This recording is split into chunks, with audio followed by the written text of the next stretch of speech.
When you retire, you take the risk that you're going to outlive your money. And if you retire early, you're taking an even bigger risk because you have less time to build up your investments and they have to last much longer. So how do we work out how much we've got to save and what are the risks that go with that and how can we mitigate those risks? That's what we'll look at in this video. Now don't forget, if you do enjoy our content, please do subscribe to our channel. It's free and that way you won't miss any new videos. So let's look at how much to invest to retire early in a bit more detail. So how do we work out how much it takes to retire? Well, the analogy I really like is that of harvesting corn. And that's because the idea of a sustainable crop is very intuitive. So let's say that we start off with an initial investment, an initial crop if you like, of 100 cobs of corn. We plant it, then we harvest it, and we end up with 20% more than we started with. And that's because we've got an additional 20 cobs. That in turn means that if we harvest that 20% and eat them, and then plant the rest of the 100, reinvest it, then we should have a perpetually sustainable crop of corn. Now, if we eat more than 20 cobs, we're going to have less each year in future, and eventually the size of our crop will dwindle to zero. If we eat less than 20 cobs, then we'll have extra, and our crop will build up forever. So this is the intuition behind a sustainable portfolio. If it's growing at 7% per year, then if you withdraw less than 7% every year, you should have a sustainable portfolio that in theory lasts forever. However, there are some caveats later, as we'll see. Now, there are two phases to investment. The first one is accumulation and the second one's drawdown. So if we plot our wealth over time in terms of our savings and our investments, usually it looks a little bit like this. Initially, we start off with very little money, then we accumulate wealth over the course of our life, then we retire and start to eat our savings. So in this case, in drawdown, the size of our pot dwindles over time. Now, this box on the right-hand side shows you the assumptions I've made. And it's fairly easy to make a spreadsheet for yourself to create these calculations. I've provided one for our members some time ago. The rate of accumulation depends on your initial wage and the wage growth that you get every year. And another key number is the rate of investment return, which I've assumed is 7%. That's fairly conservative, as we'll see. Then the size of the pot dwindles based on your desired income in retirement. Now, unfortunately, with this pot, the age when your money runs out is 84. And the average life expectancy in the UK is 86. So we can tell that this pot probably is not going to work out. Now, there are various ways we can increase the survival time of the pot. We could reduce our desired income, spend less in retirement. We could increase the amount of our income which we save every month, or we could start investing sooner, or hopefully we could increase our salary, or we could retire later. But for this example, what I've done in the spreadsheet is to increase the savings amount. And here I've doubled it to 40%. Now, it would be very challenging to do that, but the consequence is that now we have much more in our retirement pot at retirement. And furthermore, this is a perpetual pot. It never shrinks. And that means that we're probably going to have a legacy for our children. But you might be looking at this curve beside me and thinking, wait a minute, that looks nothing like my portfolio, which is all over the place. Well, you'd be exactly right. And that's the problem with these types of spreadsheet. So I've made a new tool for our members, which takes into account volatility. And to do that, we need to do Monte Carlo sampling. So for members, this is what their dashboard looks like on our website, and you can scroll down to get to the goodies. So you can see the courses you're registered for. There's a list of all the content which is available, which you can search. And we've now got the new trackers, and I've added these tools as part of those trackers. So let's launch those. And the new one is right at the top. It's called Saving and Retirement, with lots of these wiggly lines. That's the Monte Carlo. So what I've done here at the top is to provide an explanation of what the tools do with some example returns and volatilities for various types of portfolio, ranging from 20% equity and 80% bonds all the way up to 100% equity. So you do have to make assumptions about returns, and historically equities returned about 9%.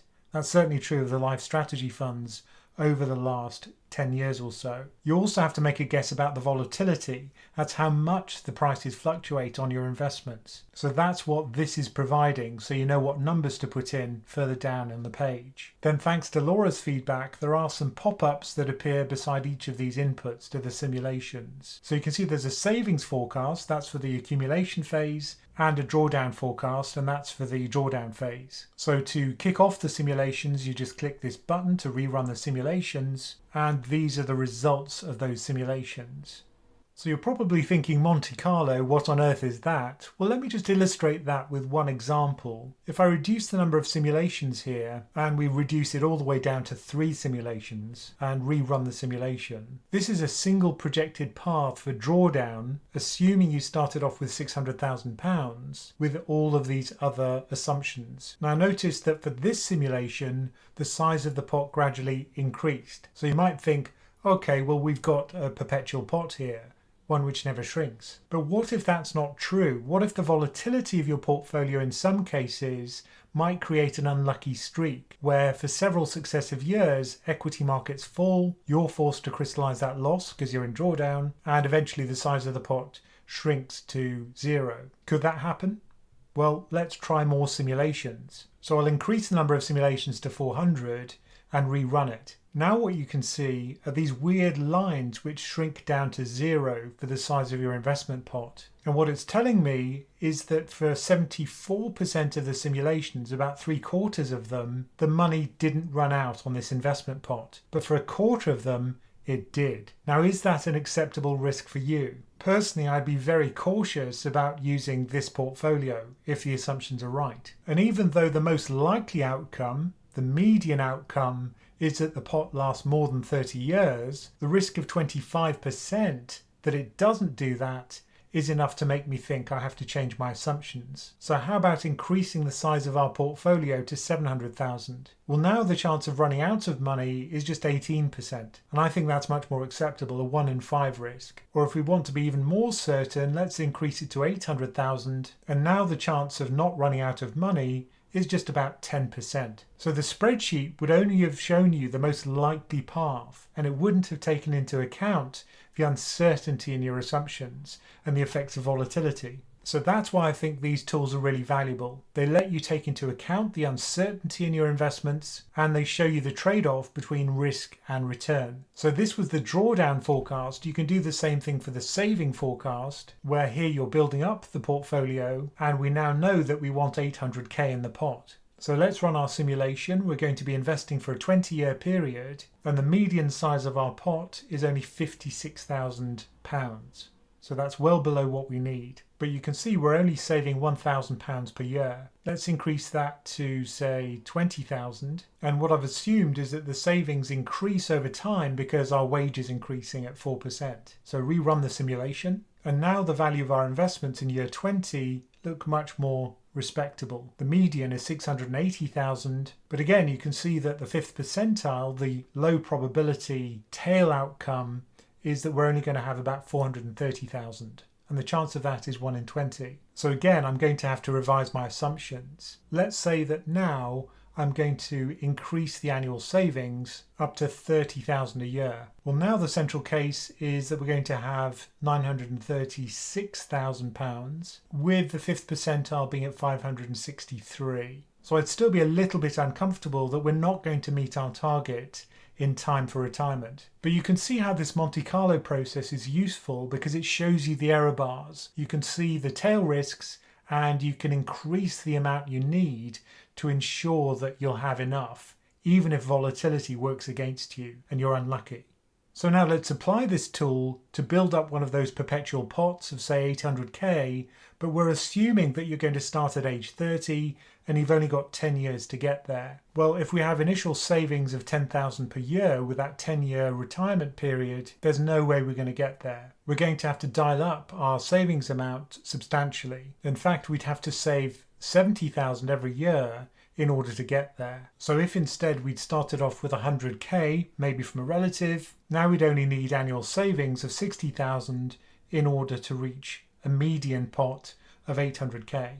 But notice that even now, the tail risk is that we're not going to get there. The 5th percentile is only 520k. So I think people underestimate exactly what's required in order to accelerate the build-up of their savings. You're either going to need a big lump sum, or you're going to need to make absolutely brutal savings to save as much of your income as possible. Now, I think many people underestimate the role of luck in investment. Some people have an incredible process, a great ability to invest, but they could just be unlucky. And what these tools allow you to do is to mitigate the risk from unlucky returns by doing these simulations, which take those tail risks into account. Now, if you do want to find out more about those, just go to our website, PensionCraft.com or PensionCraft.com/membership to learn more about signing up. And, as always, thank you for listening.